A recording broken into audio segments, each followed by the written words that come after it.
our previous topics, we've looked at relationships, limiting beliefs, and self-care.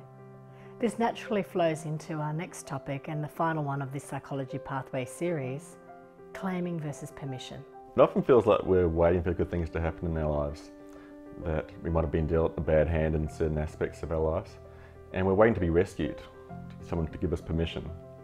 But in truth, we need to claim these things. We need to own them as our own. And once we do this, we can surrender that notion that someone's going to rescue us, and we claim our own power. When we do this, that we're faced with our own decisions that we need to make. We need to take action, we need to take responsibility, and this can feel like work, and it's easy to stay in our comfort zones. In Joseph Campbell's book, A Hero with a Thousand Faces, he talks about the dark nights of the soul. This refers to critical points in our lives where we're faced with what appears to be insurmountable challenges.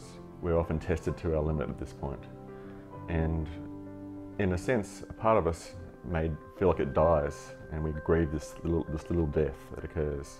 We also, at this point, are redefining ourselves. We don't know who we are when we lose these parts of ourselves. At this point, we're forced to either give up hope, to feel like we've been defeated, or to feel like a victim to things that happen to us. Or we can actually choose to claim what's rightfully ours, to feel like we're in power. This choice often makes us feel uncertain about things, and with that uncertainty we want to disguise it often with a mask so people don't see that uncertainty, that insecurity. And this forces us to often retreat or go into avoidance around who we are. Once we take the risk to take off our mask and reveal ourselves to the world, we then connect with what it is to be our authentic self and to be in our true essence. In some instances, to find this courage to take this risk, a rite of passage is required and a coming of age. In the book by Robert Bly, I and John, he talks about a central character, a young boy who goes out into the night from his family home, and he comes across this swamp where there's this hairy man with this long hair coming down, and he's told by this man to go back to the home and to steal the golden key from underneath his mother's pillow. And this golden key represents the treasure that's within us all, and to claim it as our own. We can't be given it, it can't be given by permission. We claim this right. Men often have a brave front and an approach of stoicism and I can fix it myself. And this can often lead to feelings of loneliness, frustration and stress, particularly when things become unmanageable, and potentially deep-seated depression. In my practice, these issues are at the core of men's health. Coming of age, the rite of passage, to look within and to discover one's treasure. And once this happens, that's when one can claim one's true power. As a woman, I know that I find it difficult to claim the right to put myself first ahead of taking care of children, taking care of a household, trying to feel like a productive entity.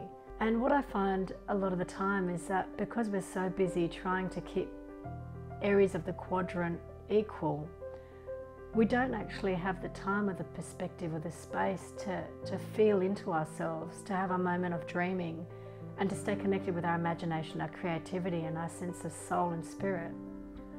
So I like to incorporate in my coaching the opportunity for women to come forward and have the space to discuss what change is like for them, whether it's moving back into the workforce from motherhood, whether it's moving into motherhood from the workforce, whether it's moving from a space of being in a powerful career where they've had to be really self-determined and self-sufficient, to trying to get support and asking for help in a community. These aren't easy things to take on if we're 40 or 50 or even 30. And I think it's also something which teenage girls experience as well, that there's this idea that we're meant to live up to this ideal, but a lot of the time we need tools and supports in order to explore, do these really fit for me? Are these my values? And being bicultural, being born in Australia of Indian background, I've grown up in two cultures. A lot of the time I've had to figure out, who am I? What do I believe in? What sits for me in terms of what I value as something which feeds my spirit and potentially the spirit of my community, and what doesn't serve me. And that's not an easy process.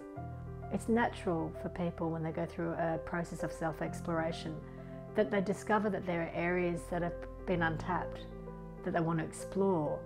And for me, this took me into acting in my 30s. And that was a funny journey. I wasn't expecting to step more into the creative. I worked in an office. And to step into the unknown, there's uncertainty. And to get comfortable staying in uncertainty takes practice. I know that I was lucky enough to have built enough resources around me to hold my hand through that new change. And I'd like to offer that to other people. I think I offer it to my friends, I offer it to my partner, and I'm really fortuitous in that Dave and I and the work that we've done in ourselves allows for us to constantly be exploring our limiting beliefs, growing as a relationship, developing each other's spiritual path, and accessing our vision, claiming who we are. It's exciting. So I'd like to encourage you to take some time out for yourself, reflect, and ask yourself, is there something you need to be claiming in your life right now?